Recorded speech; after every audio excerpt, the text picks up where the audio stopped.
Thank you everyone for joining us today for Divided We Fall. This is a webinar series focused on political and social polarization in our country, specifically as a business issue. We're here to talk about the causes of polarization, the risks it poses to our businesses and our country, and solutions that businesses can embrace to help address this critical issue. My name is Sarah Bonk. I'm the founder of Business for America. Business for America is a business membership organization, and we mobilize the business community to take action to increase civic engagement, protect voting rights, ensure election integrity, and combat polarization. And we're delighted to partner with the Niskanen Center in Washington, D.C. The Niskanen Center is a storied institution with some of the very best thinkers working to advance an open society, addressing issues such as environmentalism, immigration reform, and civil liberties. I also want to quickly thank our co-sponsors who helped get the word out today: Association of Chamber of Commerce Executives, New Hampshire Businesses for Social Responsibility, Civic Health Project, Bridge Alliance, and the Fulcrum. So political polarization is a deep and complex systems issue, and that's why we broke the conversation into 4 parts so we really could dig in. Session 1 was about understanding polarization with a particular focus on the current political climate, the political parties, and the impact on business. Session 2 focused on polarization as an internal issue within our workplace cultures and internal changes companies could make to overcome differences and have more civil dialogue in the workplace.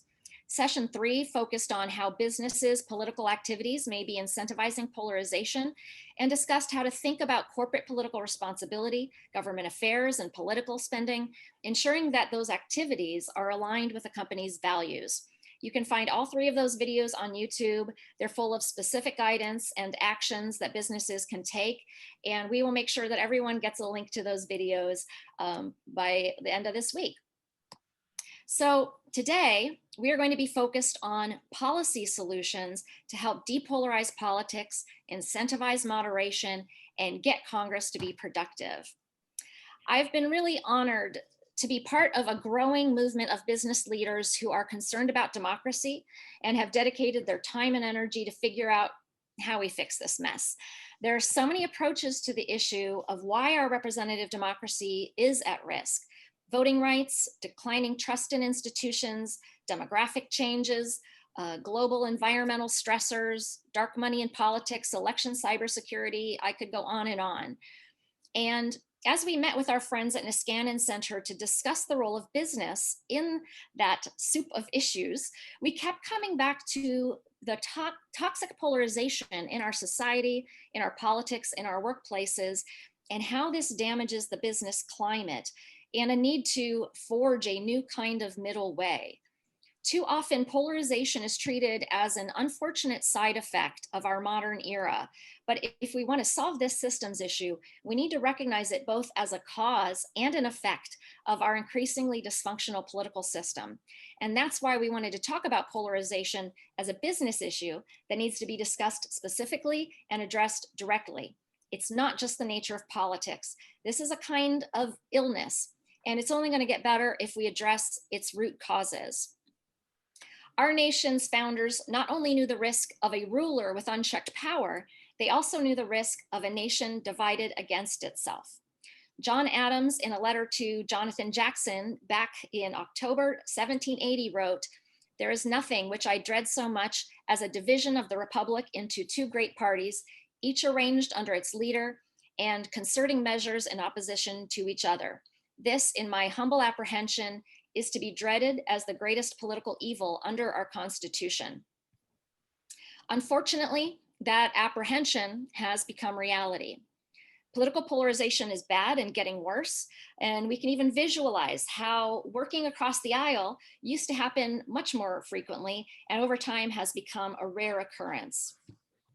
Polarization is growing, but on the upside, as the problem gets worse, more Americans are becoming aware of it, more leaders are becoming concerned about it and eager to take action.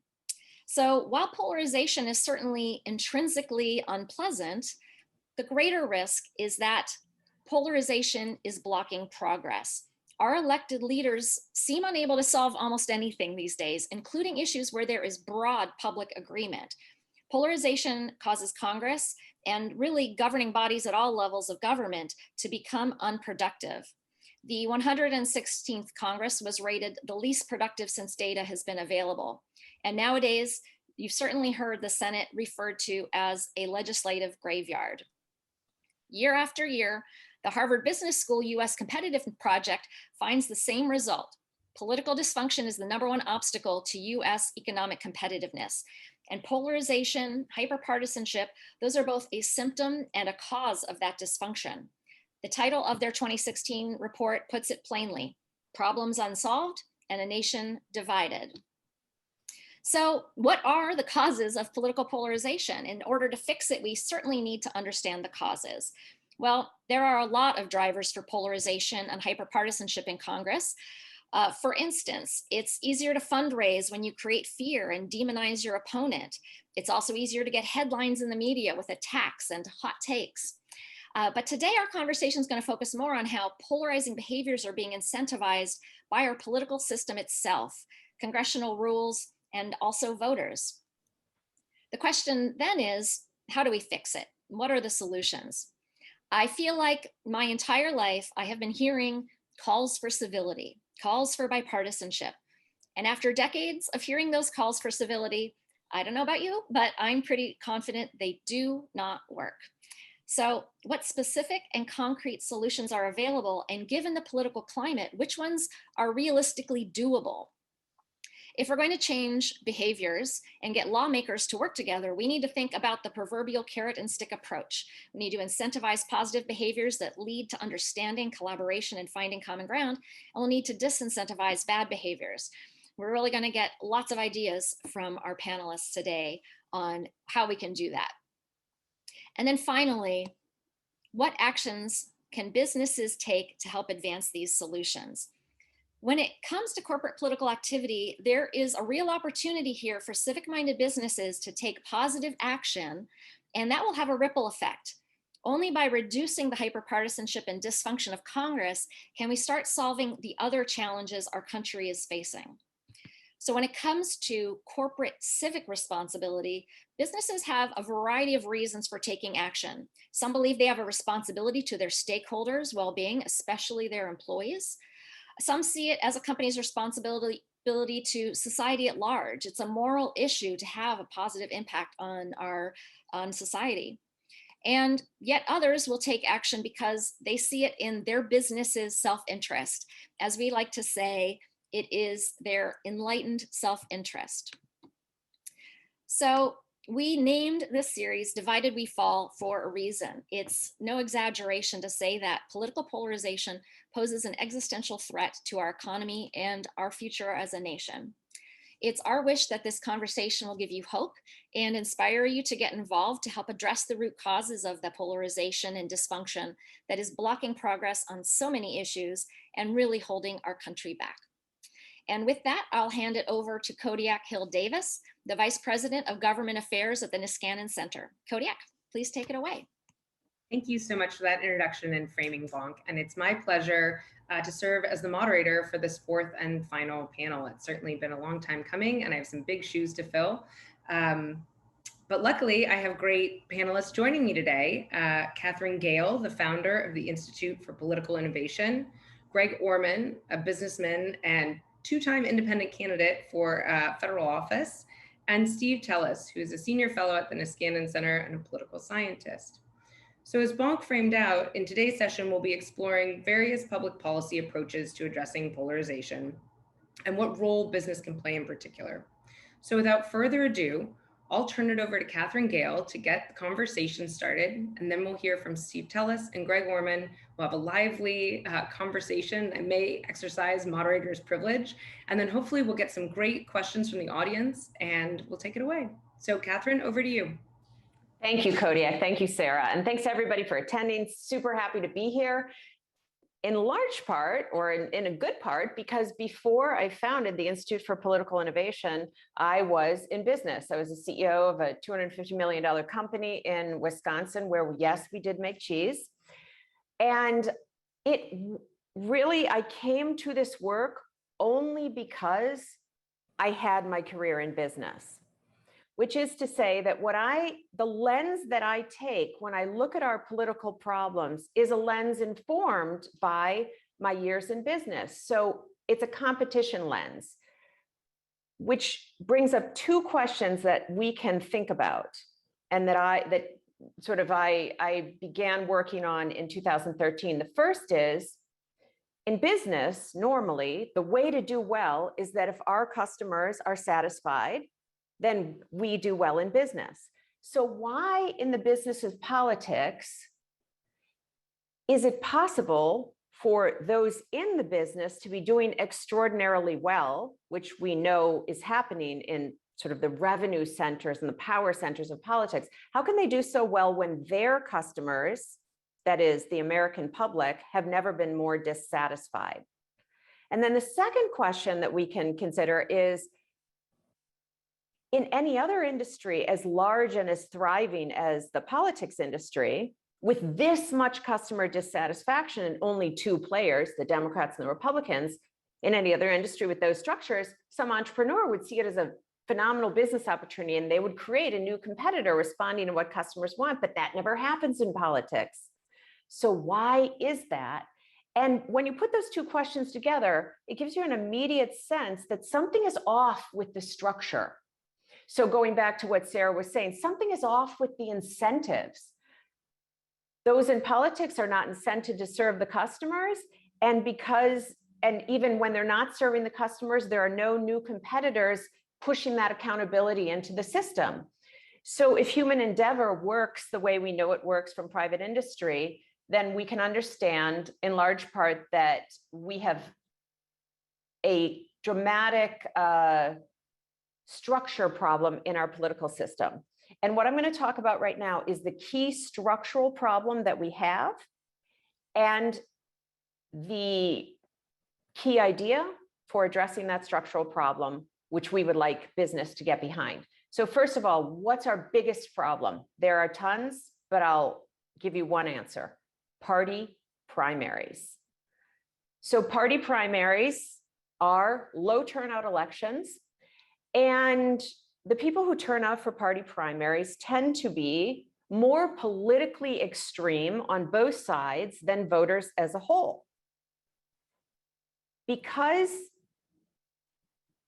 districts around the country are in 85% of House races safe red or safe blue, that means that the primary in 85% of House races is the only election that matters, which is to say, if you win the Republican primary in a red district, we already know you're winning the general. The general's immaterial. If you win the Democratic primary in a blue district, the general election doesn't matter, which means that people winning those primaries, people elected through that system, are only answering to their party primary voters.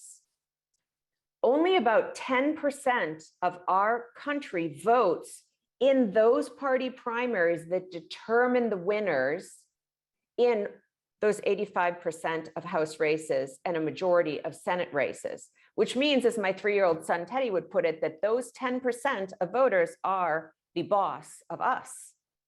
They, by themselves, in many cases, determine what is and isn't possible in Congress. Here's how it works.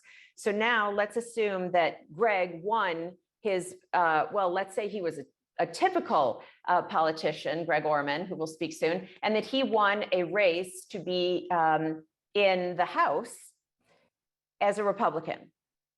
Now Greg has an opportunity to vote yes on a bill representing a consensus solution, a bipartisan solution to one of our biggest national challenges: immigration, healthcare, infrastructure.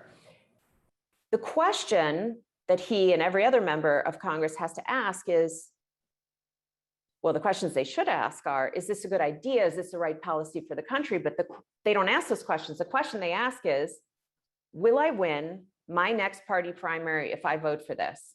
And if the answer to that is no, and on all the tough questions, it's virtually always no on both sides, then Greg and every other person in Congress cannot afford to vote yes because they can't keep their job. Now, we would never design our businesses this way, which is to say, this is the job we need you to do. And when you do that really well, you're going to lose your job. That would be a crazy design, but that's how our political system is set up. So we have to change it. How we do that is by using a power that was given to us in the Constitution in Article 1. Article 1 says that every state in the country has the power to make the rules of federal elections. And that means that we can change the dysfunctional rules that give us the poor results that we get out of Congress. The solution that I work on full-time now is called Final Five voting. Final Five voting is the combination of two simple changes to how we vote that changes the incentives that will alter the way our legislators get us results. First, we get rid of party primaries, the broken structural issue that I just described. And instead, we replace that with top 5 primaries. On primary day, when you go to vote, everybody running is on the same ballot: Democrats, Republicans, Greens, Independents. And you pick your favorite, just like always. Polls close, count the votes. The top 5 finishers will advance to the general election.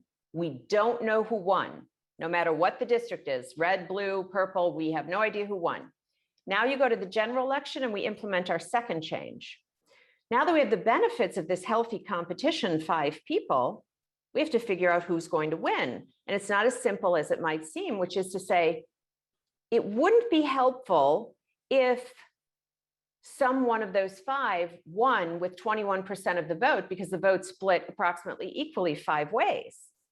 So to avoid that happening, we will now use instant runoff voting in the general election. Some of you may have heard of this as ranked choice voting, which is that now these 5 candidates will appear on your ballot and you rank them in your order of preference. I love this person. They're my first choice, all the way down to, over my dead body, do I want this 5th candidate to win?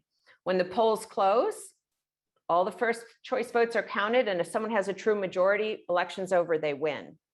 If not, a series of instant runoffs is initiated, which means that candidates in last place are dropped and voters who had selected that candidate have their single vote transferred to their next choice who's still in the race.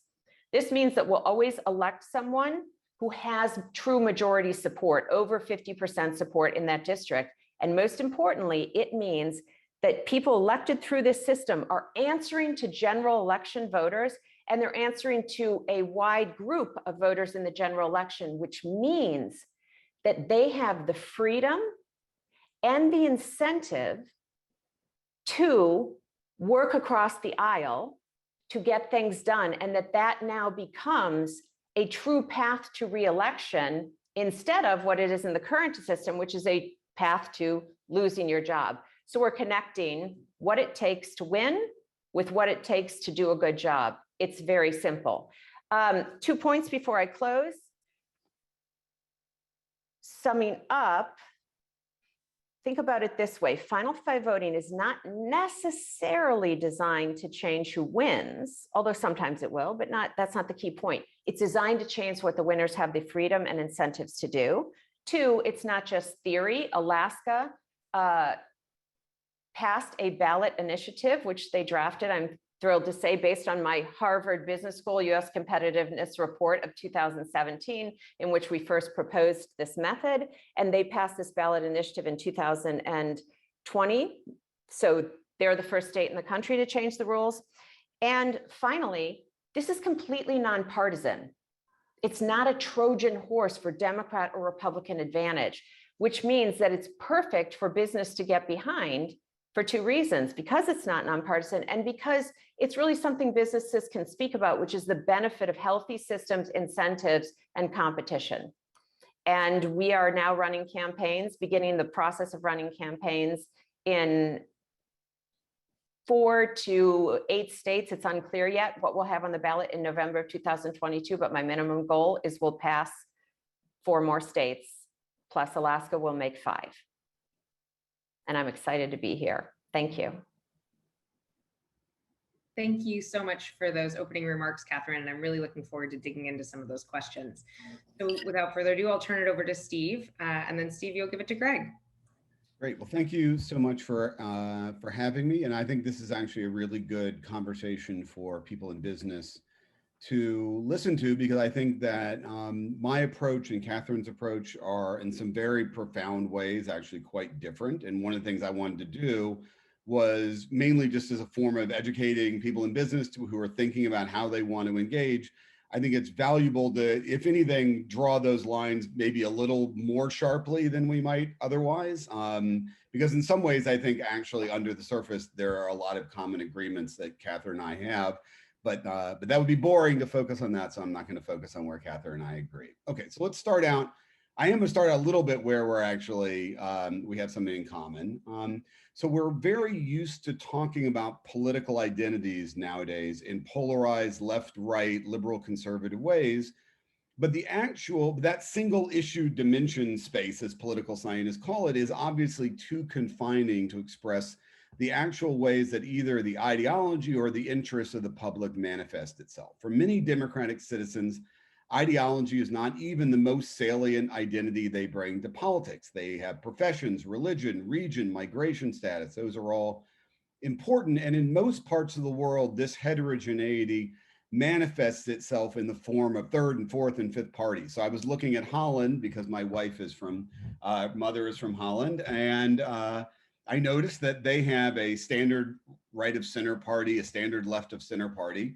They also have a strong center party, a populist party, a socialist party, a green party, a socially conservative party, a socially liberal party, and of course, the Party for Animals, which is for animals. And that, not for actually not voting animals, but people who like animals. And that doesn't even exhaust the parties that have representation in the Dutch political system. Now, I think up to this point, I don't think Katherine and I have a fundamental difference, right? One thing that I think we think is one of the underlying problems is that our current parties don't represent this enormous heterogeneity, especially heterogeneity that a huge continental republic like us has, right? We're not a small homogenous system, right? We're a huge hundreds of millions of people country. We both agree that a political system dominated by two homogenous parties is too confining for a country as heterogeneous as ours. And many of the problems of our political system are produced by that system interacting with a dissatisfied public.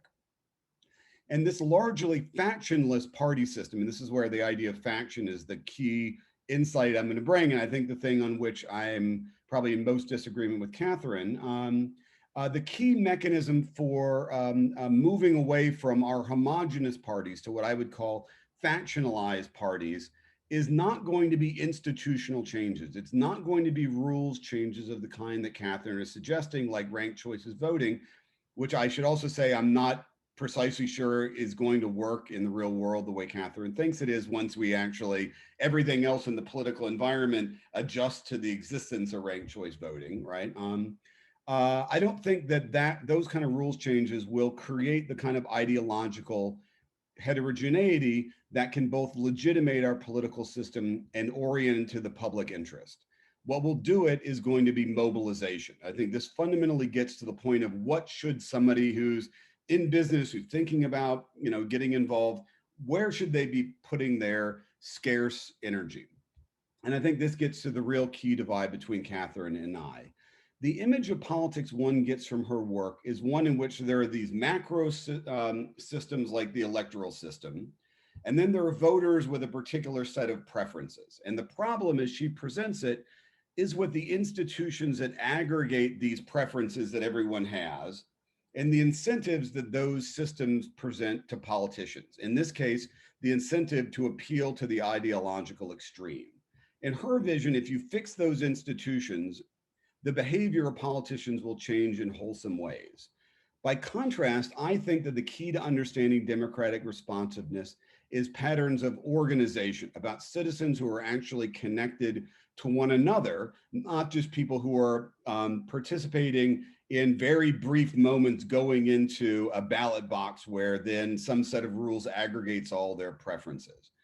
Democratic political systems are not, with a few exceptions, majoritarian. right? That is not an accident. That's a feature of democratic politics. They respond all the way down to differential intensity as expressed in patterns of organization, right? The key element of democratic politics is not actually elections, right? It's participation. It's all the organizations that citizens create with one another in order to focus and create collective action to participate in politics. So in short, politics rewards those who show up, who connect their efforts with others and focus them in strategic ways. Now, what does that mean for moderates? And now I'm going to actually give my own reading of who's on this call and who are actually participating in this space in the ideological world, right? I don't think we're actually talking here about solving a problem for nobody in particular, right?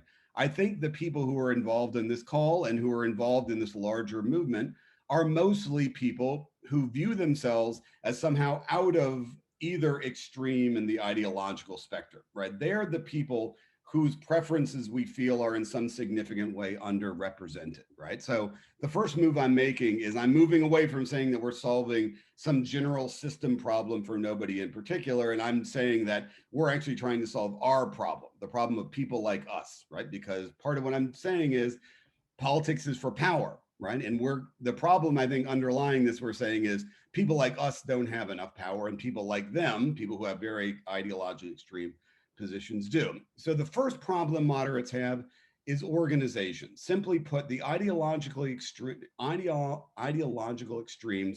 put in the basic work of politics. They organize and mobilize together. They connect citizens laterally to each other in the context of organizations at multiple levels of politics. And in particular, they organize through our political parties, right? They seek to, take that power they've created, that they've generated through collective action, and they use it to get leverage within these political parties. And again, every political system in the world has political parties of some sort, right? So the idea that we're going to have a political system that doesn't have political parties doing the basic work of structuring the political system, I think is a real category error, right? So as a consequence, those people who actually create forms of collective action have exceptional power in parties. Moderates, by contrast, are under-organized at every level of politics. What power they have has come in the past from their control of elite institutions and the influences of money, but both of those ways that moderates have gotten power in the past are in retreat. The second problem that moderates have is that they're actually, in most cases, cross-pressured rather than centrist, right? There are, in fact, two kinds of moderates, right? On the one hand, they're what we might call Bloombergian, relatively fiscal conservative and social liberals, right? Now, the problem, of course, with that category is outside of New Canaan and a few other kind of places in McLean, Virginia, and places like, there aren't that many people like that, right? These are generally wealthier people, but there are not that many of them in grand scheme of things, right? The moderates that there really are a lot of are fiscal liberals and social conservatives, or at least these people are conservative on sort of social order issues, right? But in general, moderates are misfits, and both groups are relatively unorganized. I have questions about whether the latter group at a mass level is organizable, but the former are, and they are, to be blunt, the kinds of people who are on this call. So I'm going to talk about them in particular, right? So I'll stipulate that what I'm talking about is mobilizing one particular slice of moderates. They're the kind of people who not until long ago were actually quite influential in the Republican Party, right? They're what Marxists might call the bourgeoisie, or as George W. Bush once said, my base. These are relatively affluent, business-oriented people interested in clean, efficient government. They're skeptical of organized public sector interests and open to a welfare state that supports a dynamic capitalist economy. One way of thinking about our polarization problem is to admit that we're not trying to reduce polarization, right? Nobody actually is interested in reducing polarization, right? They're only interested in that because they think that the control by the polls is relatively disadvantaging themselves. So one way to think about our polarization problem is that we're not trying to reduce polarization in some dispassionate way. We're trying to get this particular group of people to have greater influence than they currently do in the current polarized political environment. And my argument is that the reason they have diminished influence is that their competitors in both political parties are organized and they are not. Their competitors have an army, whereas the citizens we're talking about here, at best, have a constituency. But armies win wars regardless of how you shape the rules of combat. Now, I'm not going to go into a great deal of detail about ranked choice voting here, but my first point is I actually don't think ranked choice voting will, in fact, diminish the role of parties. In fact, I think it will magnify it. Where party primaries actually have a relatively small role for the organized parties in the choice of candidates today, in a ranked choice voting world, a great deal of value will go into who the parties as organizations actually endorse, right? Most citizens have low information and they need cues from somebody to tell them how they should be acting. And parties are very powerful in providing those cues. So voters in a low information environment will be looking for cues and parties will provide them. I think that will probably be a good thing because it will be easier for parties to balance ideology and electability in a way that it's hard to do for disaggregated voters in a primary election.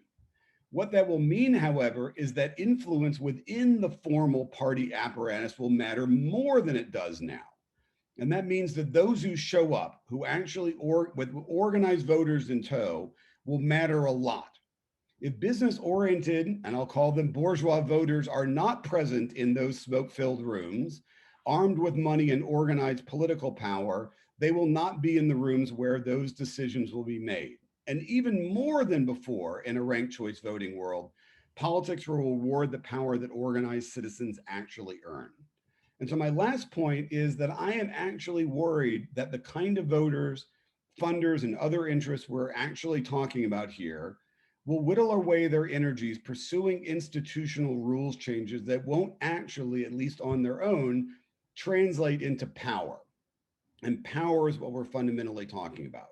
Whatever scarce dollars or time or space in one's backyard one has should be devoted, I would argue, to building power, creating networks with your fellow citizens, creating organizations that politicians fear or rely upon, pushing your way into smoke-filled rooms in which party decisions are actually made, and making your power unignorable. At the very top, this kind of factional organization, this organization inside the organization of parties, depends very critically on the funding of people who are going to help subsidize people's participation in politics. Right now, many of those funders are hoping that institutional changes will move the party system in their direction, but they won't, at least not on their own.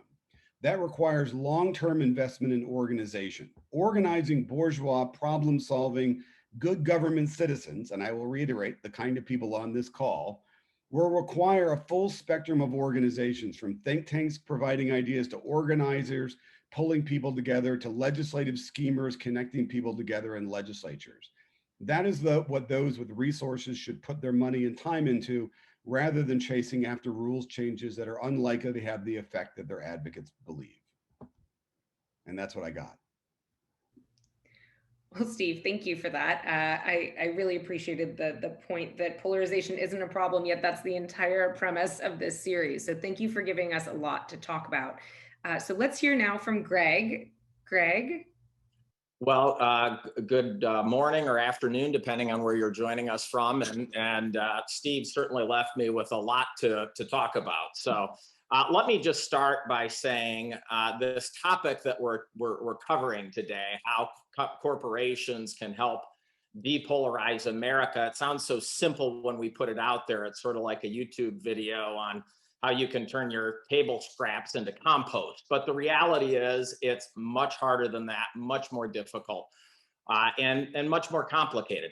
I will start by going on record as saying, having run for office on a couple of occasions and having studied politics for quite some time, using data as one of the bases for that study, I can say it is absolutely a systems and incentives problem. And, ultimately, I'll use some stories to sort of punctuate that point. But from the data perspective, I think everybody here has probably seen, or if you haven't, Princeton University and Northwestern did a study in 2014. They looked at 1,779 policy issues, and they determined that when you control for the interests of the economic elite and the special interests, the interests of average Americans have a statistically significant near zero impact on public policy. At the same time, there's a gentleman that Katherine and I have worked with named Robbie Robinette, who's pulled together pretty deep data about voter ideological preferences and where representatives are in their respective districts. And the system we have today very clearly doesn't represent the interests of not just the American people, but the people in those Congress people's districts. And in fact, I think you can look at that data on betterchoices.vote. But ultimately, in my mind, this is a systems issue, and I like to liken it to Major League Baseball. Being from Kansas City, we've over the past decade have had a couple of years where we had a pretty darn good baseball team. And I sort of thought about it this way. I thought, if you had a system where the team that won the pennant in either respective league got to change one rule every year, and just have that rule apply to them. So the Kansas City Royals could say, every time we get up to bat, we get 4 outs, not 3. Everybody else gets 3, but we get 4. And the New York Mets could say, well, we get a 10th fielder. Everybody else is stuck with 9 fielders, but we get a 10th fielder. That's effectively what we have in our politics today. And like Major League Baseball, where we would end up in a scenario where the only 2 teams ever playing in the World Series would be the Kansas City Royals and the New York Mets, we have a political system where the only 2 parties right now that effectively get to, quote, represent voters are the Democrats and the Republicans. And ultimately, as this system has evolved and as they've figured out how to win elections, which is not by saying my opponent is a relatively reasonable person, we just differ slightly on opinions, it's to paint your opponent as the worst possible caricature of themselves.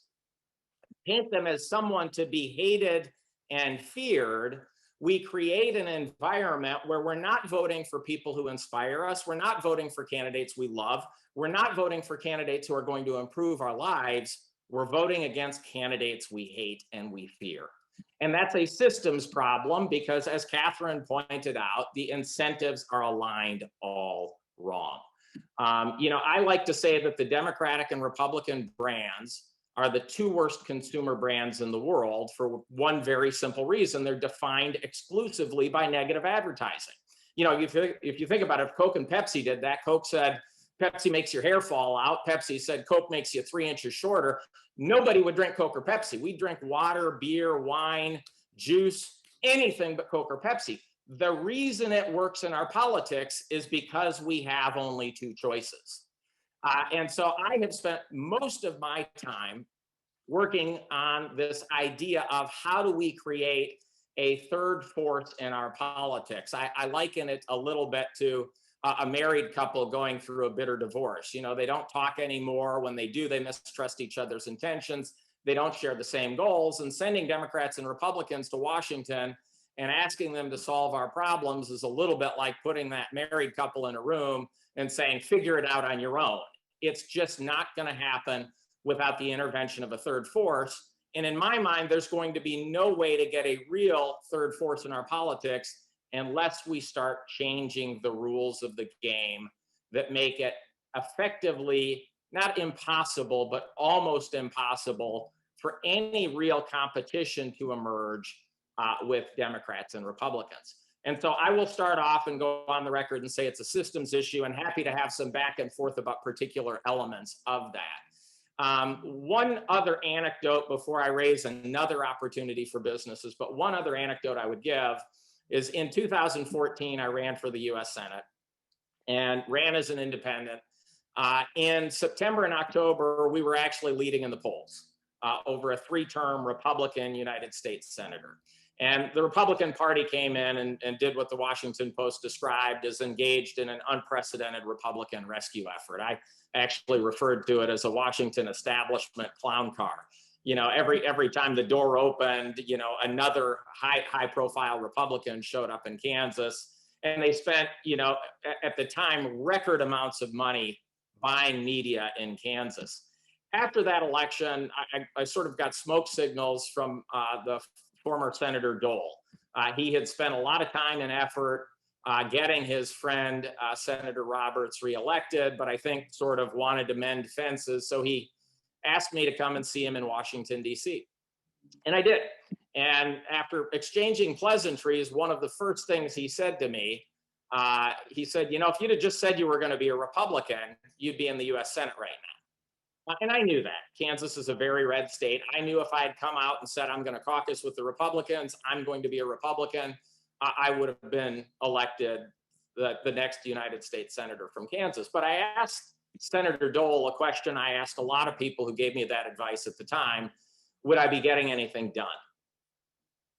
And he thought about it for a second, and he said, no, you wouldn't.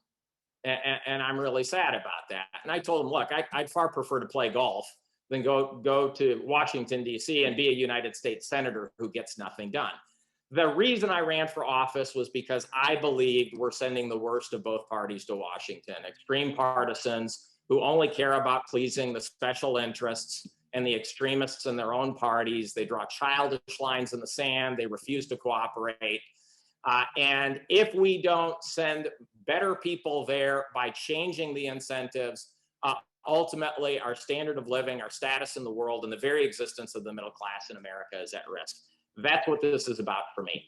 The only other thing I would point out, if we're putting a business frame on this, I will start by saying, if you have one place where you can spend time, money, and resources, support the Institute for Political Innovation and what Katherine is doing in trying to get the system changed in a way that creates better incentives. Katherine's not trying to eliminate the Republican Party or the Democratic Party. She and I actually disagree. She sort of thinks these are good people trapped in a bad system. I'm not so sure I agree with the good people part, but ultimately I understand her argument. I think they're solving the wrong problem as well. They're not solving the problem of how do I improve the lives of the American people. They're trying to solve the problem of how do I get reelected. All Katherine is doing is trying to change the incentives so that they can continue to solve that very self-serving goal of how do I get reelected. They'll just have to do it by being more focused on solving problems, more focused on compromise, and less concerned about party primaries. But the other thing that I have spent some time on, and I think in this instance, the way we approach business is instructive to politics as well. And I think business people bringing their approach to problem solving to politics might actually be helpful, particularly at the state and local level, which is really the farm team for these two major parties as it relates to their national elected officials. But if you think about it, we often hear about how the private sector can teach the public sector a lot. And generally when people talk about that, they talk about things like efficiency and accountability. And I get it. By almost any measure, the private sector creates more accountability and more efficiency than the public sector. In fact, in some agencies of government, you're more likely to die than you are to get fired. And that's an actual fact. There are more people dying in certain agencies than we have actually getting involuntarily terminated. But I think the area where business can really instruct the public sector is in our approach to problem solving. Because if you think about the business environment we're in, oftentimes we're solving problems in environments of conflict. So American Express is a great example. I spoke to a former senior person in marketing there, and he said, look, most of my goals were oriented around getting more people to get our American Express card. The more people who had the American Express card, the more I got paid. So, but a vice president in finance responsible for credit and bad debt, they get paid based on minimizing bad debt. So if I have my way, everybody who wants an American Express card can get one. If he has his way, only Warren Buffett can have an American Express card. No one else gets one. And so somehow we have to come together in an environment of conflict where we have conflicting incentives and figure out how to solve problems. And I actually wrote a book in 2016 called The Declaration of Independence. The one chapter I cut out of the book was how my business experience informed my approach to problem solving. And I think businesses have a role to play there. So in Kansas City, I'm on the board of an organization called the American Public Square. And what we do is we try to convene political leaders from different points of view to get together and discuss very contentious, difficult issues with the goal of finding actionable common ground. And ultimately, my experience as a candidate tells me there's a lot more common ground out there than people realize. There's more that we agree on in even some of the most contentious issues of guns, abortion, immigration than we disagree on, but we have a party system where we're catering to special interests. Ultimately, I think that the parties are nothing more than aggregation points for special interests, but we're catering to special interests. And as a result of that, nothing happens. And so I think to the extent that businesses want to get involved and engage their elected leaders, particularly at the state and local level, on these more contentious issues and create a framework and a platform for teasing out common ground and collective action, I actually have seen that be effective as well. But again, overriding that all, we have an incentive problem. And if you've got one area where you can engage, that's where I'd engage. Well, thank you so much, Greg. And I'd like to, just as a quick reminder before I start asking our panelists questions and we get into some audience questions, to our panelists, if there's any of your new or salient work that you would like to share with attendees, we'll make sure that we distribute that, but also feel free to put things in the chat. Our attendees should be able to see that. And then we can make sure that they're up to speed on everything that you all are working on. So my first question is, dovetails onto a point that Greg made right there at the end, this problem of incentives. And that's a problem I think I heard Katherine talking about, and that it seems to be a central problem in our kind of system and has some negative impacts on the American public. And you outlined this final five voting. Can you talk a little bit about how that's going to address that problem? I think some of our audience members also have some further questions. So I'd like to dig into that a little bit, Katherine. Yes, and I'll underscore, I think it's clear I'm with Greg. It's an incentives and systems problem at its core, although I'll also agree with Steve. And when the incentives are aligned, there's no substitute for organization and mobilization. But you cannot organize and mobilize your way to win a game where the incentives are completely opposed to your winning that game, which is to say it's effective to organize and mobilize when the system rewards that organization and mobilization with the results that you're looking for. Whereas right now, if you try to create the third force that Greg is talking about, the third force that in competition pushes innovation, results, and accountability, that's how, sort of human endeavor works. That third force can't go anywhere. It's not worth investing in because our current system only has room for two competitors. Here's why. And let me say one thing, by the way. Our problem is not that we have only two competitors. It's that the current two, Democrats and Republicans, are guaranteed to be the only two ongoingly, regardless of what they do or don't get done on behalf of the customer, who should be their customers, which is the voters. So we need the possibility of new competition, not necessarily that if we somehow had a third force, a fourth, a fifth force, that some number makes it better. It is the competition to serve customers that is the incentive that drives people to do what those customers want. So right now, the incentive is to care about special interests, donors, and party primary voters, because those are the only people that affect your ability to get reelected and then your ability to enjoy the perks of what that money can do in your career. We need to change it so the incentive that is the most important is to appeal to voters in the general election. And then mobilizing those voters will be worth something. Here's what we have to change about that. I talked about the party primary. and how we have to move the important election to the general. But the other key piece that I didn't get into in detail is that the reason we only have two parties right now is because of the way we vote. We use plurality voting, which is a term I wasn't familiar with years ago. But what it means is the person with the most votes wins. Now, this seems super logical. Of course, most votes, they should win. But it turns out it's actually a really huge problem, because what it means is in any election of more than two candidates, if you use plurality voting, someone can win without majority support. So for example, in a three-way race, someone can win with 34%, which means that the other two each got 33. So 66% of people wanted someone other than the person who wins. Now that doesn't seem very fair and very democratic, all of that, but that's not the real problem if what we care about is getting results.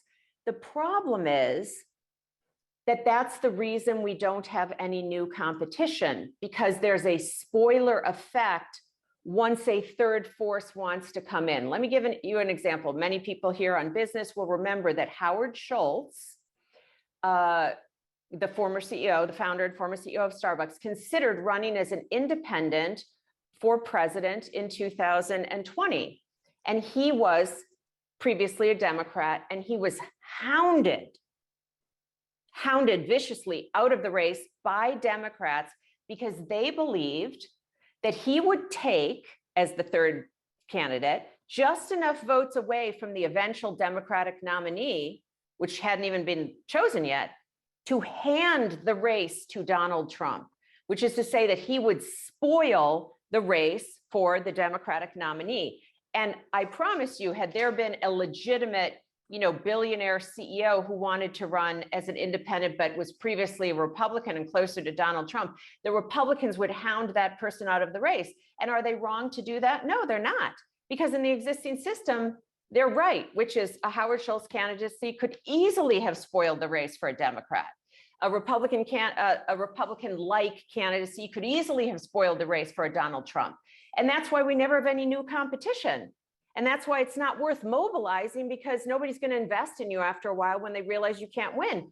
I invested in Greg's campaign. Lots of other people did. And eventually we came to understand that independents like Greg can't win it in general. There'll be some odd, outlier examples, but in general, they have no chance because of the system's rules, which means we can't get the incentives right that will reward the kind of mobilization and participation that Steve is talking about. So final five voting eliminates the spoiler argument. That's the purpose of ranked choice voting or instant runoff voting, is now nobody's a spoiler. So you can have healthy competition in the electoral system. And we have got to have that, or the Democrats and the Republicans are never going to need to agree. I always say final five voting doesn't guarantee that Congress solves our problems, but it ends the guarantee that they will not. Can I just get in there real quickly? A couple of points. One is the important thing to remember about American history, right, is we've only had two parties for almost all of our history, right, really competitive parties. And yet we haven't really had parties like we have now. Right. So it's not necessarily the case that our overall structure of plurality voting or whatever necessarily gets you totally ideologically homogenous parties. And I would actually say the Democratic Party now is not is decreasingly homogenous, right? That is, the Democratic Party is increasingly becoming factionally organized, right? You have the Squad, AOC, right? They are a very distinctly organized faction inside the Democratic Party.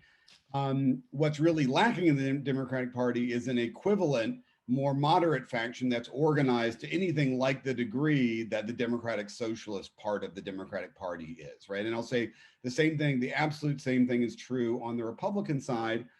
The Howard Schultz point, I think, makes my point, right? Imagine if Howard Schultz, with his millions of dollars, his attention, his media, right, had poured every single bit of that, not into a pointless and frivolous third party race, right, but into actually building power in one or the other party. He could have picked either one of them, right? If he had actually said, look, I'm going to invest in the same way he invested in Starbucks, right? To build up, stores slowly over a long period of time. But each time you did that, you were really building a foundation for future growth, right? Eitan Hirsch wrote a piece for the Scannon Center basically making the same point. If he had put that energy into building power inside of those parties in the way that the leaders of the Democratic Leadership Council did in the 80s and 90s, right? They actually made the Democratic Party a more factionally heterogeneous party and made it possible for Bill Clinton to get elected in 1992 and 1996. If the people who had, God bless him, had put money into Greg's campaign, had been putting money into the long-term building a moderate faction, the Republican Party in Kansas, which actually exists, right? I mean, is starved for resources, didn't get nearly the resources they need to really build for the long term, right? All of that kind of investment of the kind that business people can do, and not just investment of their money, but investment of their time. As I always say, the investment of their backyard, right? Connecting people together, but creating collective action, creating networks and relationships, all of that, right? Even if you don't win right now, you're still building something of value, right? When you put money into either changing the rules, which are often not going to do exactly what you want, right? If you're not getting everything you want, then you've got nothing, right? You've achieved nothing until you've gotten everything. And in most parts in politics, we never win everything, right? But the advantage of putting your money into building up more moderate factions in either one of the parties is every little bit you got increases your power that much, right? And again, the history of American parties is the history of factionalized parties, of parties that are coalitions of organized interests, right? Going back in the Democratic Party between liberals and Southern Democrats, between the Republican Party, between progressives and stalwarts, right? That's what our American political party system looks like. And it's the absence of people organizing in that kind of factional way that I think has created the kind of homogenous parties in the absence of internal competition. That's the real leverage point that people like us actually can push on to get more power. But why wouldn't you just want to have more competition outside of the parties? Why does it have to be internal competition? Which is to say, Steve, I agree, organizing is great, mobilizing is great, people investing money in, in creating capacity in parties, because I support strong parties, but why do they have to create capacity in the Democratic Party or the Republican Party? Why can't they create capacity in a new party? And you have smaller parties that don't combine all these factions. You just have, I mean, some might, or you have new parties. Like, why do we have to stick with the two? Because duopolistic competition with high barriers to entry will never deliver results. So why can't we do the systems change that we're talking about and then mobilize in that new structure? So, Katherine and Steve, before Steve answers, Katherine, I just sort of like to respond to a couple of things and use history a little bit as well, because I think it's instructive and can be informative. Before I do that, the one thing that the American people agree on, the thing that they agree on, actually overwhelmingly, 85% of them, is that Washington is a rigged game that only benefits those people who can buy access to power. They believe that whether they're Democrats or Republicans, and ultimately this two-party system is failing the American people. So the idea that we want to work to sort of prop up this two-party system, in my mind, is candidly just as naive as the idea that we could somehow do something outside of the two-party system. In fact, I'm from Kansas, so oftentimes people ask me the question, sort of, how do you deal with all those Trump voters in Kansas? I've heard that when I've done fundraisers in places like Los Angeles. And I tell them, I get it.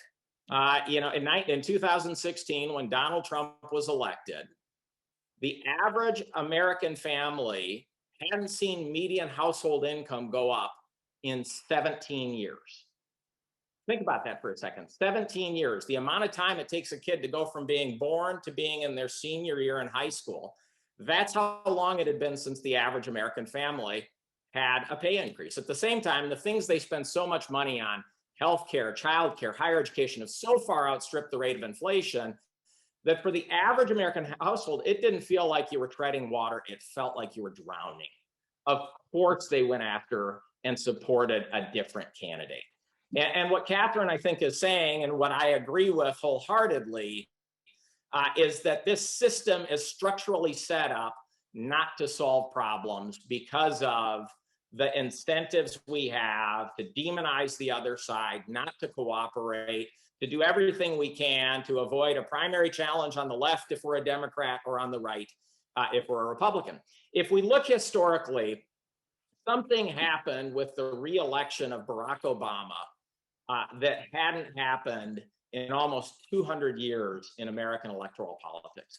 And that is, we had 3 presidents in a row elected to 2 consecutive terms. That hadn't happened since James Monroe was re-elected in 1821. So we had Bill Clinton, George W. Bush, Barack Obama, all get elected to 2 terms. 3 very gifted, talented politicians by any measure, by virtue of them doing something collectively that hadn't been done for 200 years.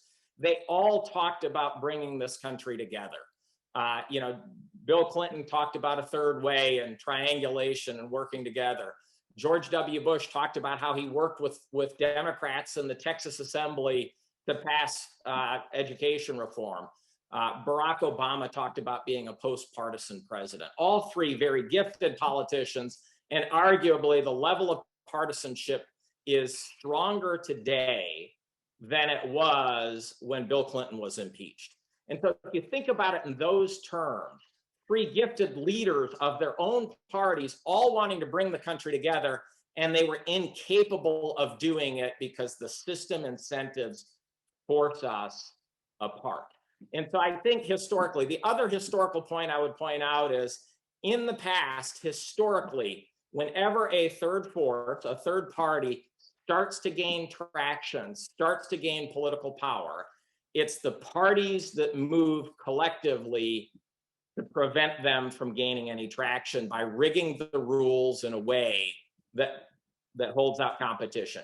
They did it when they took over the Australian ballot, and ultimately at the turn of the century in the 1900s, eliminated fusion ballots, which were a way that the Progressive Party and the Populist Party were starting to gain traction. They did it in 1974 with the foundation of the FEC, when W. Clement Stone had handed Richard Nixon a duffel bag with $2 million in cash in it, so much cash that it offended the American people, and we decided we need to put limits on this. If you're an individual, you can give $1,000 to a candidate, you can give $5,000 to a political party. Well, of course, unless that political party is a Democrat or a Republican, and then you can give them $25,000. All other parties can only have $5,000. We did it in the Omnibus bill in 2013, when Harry Reid and Mitch McConnell got together in December of that year and agreed to change that $25,000 limit and increase it to what is now $830,000. Ultimately, whenever the parties sense competition, what they do is rig these rules in a way that keeps the competition out. It's the one thing they agree on, and it's the reason we need to make a system change. Well, I'd like to thank all of our panelists for this thoughtful and lively discussion. And unfortunately, we didn't get to any audience questions, but I think the discussion really covered so much great ground and really dug into your various positions and how they overlap and how you see things similarly and differently.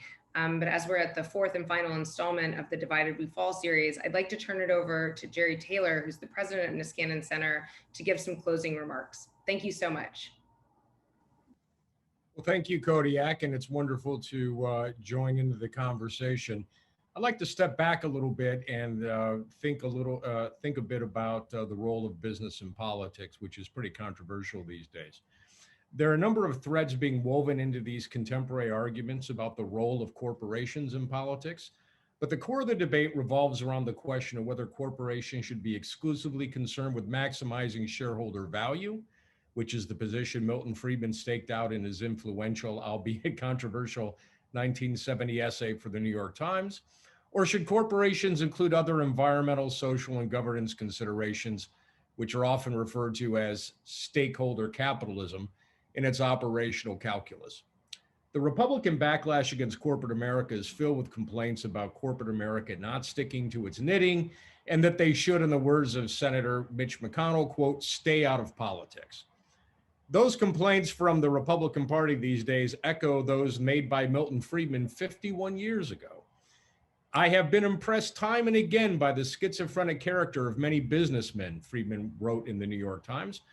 They are capable of being extremely far-sighted and clear-headed in matters that are internal to their businesses.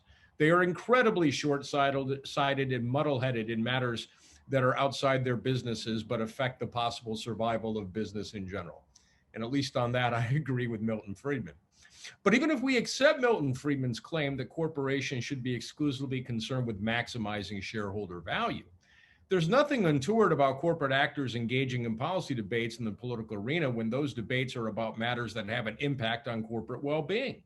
I mean, let's face it, CEOs have what they call as skin in the game, in that the overall health of the economy, which certainly has an impact on shareholders, is highly sensitive to a wide range of political and social considerations. Now, this observation was relatively uncontroversial until recently. In fact, the political right has long labored to get corporate America more involved in partisan politics and warmly embraced those companies that did so, at least when they were partnering with conservatives. As Mark Mizrucci and Didi Quo discussed earlier in the first episode of this webinar series, there's a long history of corporate engagement in American politics dating back to the progressive era. And the most powerful of those engagements, ironically enough, advanced relatively progressive public policy, which in fact was what prompted Friedman's famous New York Times essay in the first place. A notable contemporary example of corporate engagement in macro politics followed from the celebrated 1971 Powell memo. In that fabled exercise of punditry, future Supreme Court Justice Lewis Powell argued that limited government and free enterprise was under sustained attack by the left. Powell argued that it was important for businesses to engage in this larger political struggle, but CEOs were too focused on their narrow business interests to do so. Quote, the day is long past when the chief executive officer of a major corporation discharges his responsibility by maintaining a satisfactory growth of profits, which with due regard to the corporation's public and social responsibilities, Powell wrote. Quote, if our system is to survive, top management must be equally concerned with protecting and preserving the system itself. And I could not agree more strongly. Likewise, when Charles Koch emerged on the political scene with a massive ideological network of nonprofit organizations, think tanks, citizen advocacy groups, and electoral operations, most conservatives cheered the Wichita industrialist largely because he was advancing numerous right-wing political causes that had little to do with Koch Industries' immediate economic concerns. So most conservatives would argue that these are examples of corporate engagement in politics that are only right and proper. Corporate America, many believe on the right, has a self-interest in promoting limited government and free market capitalism. But what is truly in corporate America's self-interest, enlightened or otherwise, is a hotly contested matter. And it does not necessarily compel an embrace of Friedmanite libertarianism. It's important to remember that Milton Friedman explicitly blessed self-interested corporate social responsibility. Quote, it may well be in the long-run interest of a corporation that is a major employer in a small community to devote resources to providing amenities to that community or to improving its government, end quote.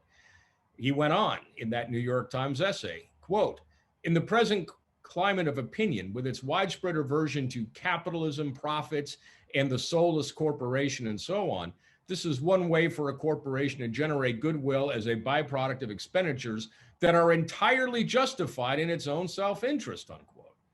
Economist Michael Jensen, one of today's most influential academic proponents of maximizing shareholder value, in other words, holding up the Friedmanite banner, goes even further, quote, we cannot maximize the long-term market value of an organization if we ignore or mistreat any important constituency. We cannot create value without good relations with customers, employees, financial backers, suppliers, regulators, and communities, unquote. The economic virtue of maximizing shareholder value, however, is still a contested matter. While Friedman's argument is superficially attractive, many of its working assumptions are rather problematic. It is not at all clear that maximizing shareholder value has led to better economic outcomes than the corporate, quote, retain and reinvest ethos that it replaced.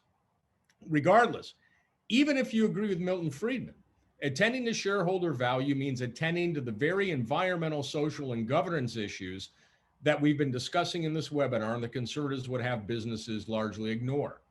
If corporate executives are aware of significant economic costs and risks, their shareholders gain when corporate efforts successfully address those costs and risks. And given that corporations rely upon a social license to operate, shareholders are not well served by corporate policies that endanger public goodwill. As BlackRock CEO Larry Fink argues, quote, in today's world, a greater sense of responsibility from business is not going to undermine free markets, as Friedman suggests, but is actually essential to preserving and strengthening them, unquote. Self-interested corporations, in my opinion, are perfectly fine. But what we need to see is more enlightened corporate self-interest. And it's my hope that this 4-part webinar series facilitates more steps in that direction. Thank you. Thank you so much, Jerry, for that eloquent closing. And I'd like to now turn it over to Bonk to give a few remarks as our partner in this 4-part series. Bonk? Well, thank you. Well, it's certainly a lively conversation today. I wish we could continue it. I think there was a lot more to dig into. We might have to get together for coffee soon. I really appreciated Jerry's comments. You know, now we have redefined the role of business in society, and we live in a world of corporate social responsibility that even if you want it to, it's not going away. Now, traditionally, corporate social responsibility, as that has grown and businesses are taking care of society, they're looking out for their stakeholders. Traditionally, that has not included the civic sector. It has not included the process by which our government runs. And it's clear that our representative democracy, our republic, is not working well. It's also clear that the fabric of our society is tearing as a result of these polarizing forces. It does concern business, whether you care about your stakeholder capitalism, the well-being of your employees, your neighbors, your community, or if you're thinking about your shareholder value over the long-term market value, as Jerry noted, it is an interest to business to care about the health of our democracy. And some politicians may not like that. Certainly, we've heard several vocal elected leaders who are not fans of this new form of engagement, but we intend to keep advocating for it, advancing it, and expanding it. There is no clear party of business nowadays. The business interest in having a well-functioning representative democracy is becoming clearer and clearer. So one thing I promised to do before we left today was to talk about a call to action, since we are closing up a series of 4 webinars. First of all, for anybody that is wondering, what does a business do in this scenario? The first thing is getting clear on your corporate values around democracy and polarization. A lot of companies have already defined their social purpose, the social impact that they wish to have as a corporation. We would ask you to think about how democracy fits in with that. For some businesses, as noted, it really is about caring for their employees and other stakeholders. For others, it is about their broader purpose, whether that is caring for the environment and the wilderness, it's caring for health, the well-being, and education, and the need to have a well-functioning democracy in order for us to craft public policies that support those outcomes. So building that into how you as a business operate and build that into your corporate values is part of setting up success in the next step, which is taking action. Business for America is all about mobilizing business, getting them to take the next step. In 2020, we saw many businesses, thousands of businesses, making a commitment to ensure their employees would have time to vote.